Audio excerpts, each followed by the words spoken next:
सांगली येथील ओम गणेश सार्वजनिक गणपती ट्रस्टला सांगली जिल्ह्याचे पालकमंत्री आणि महाराष्ट्र राज्याचे कामगार मंत्री नामदार सुरेशभाऊ खाडे यांनी सदिच्छा भेट दिली आणि श्रींचे दर्शन घेऊन आशीर्वाद घेतला।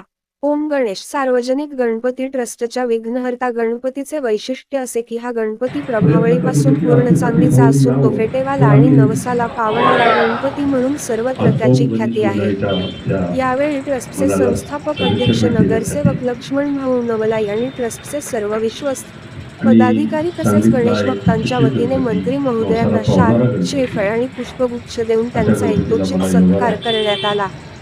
यावेळी ट्रस्टचे संस्थापक अध्यक्ष नगरसेवक माननीय लक्ष्मणभाऊ नवलाई यांनी मंत्री महोदयांचे स्वागत करून प्रास्ताविक केले।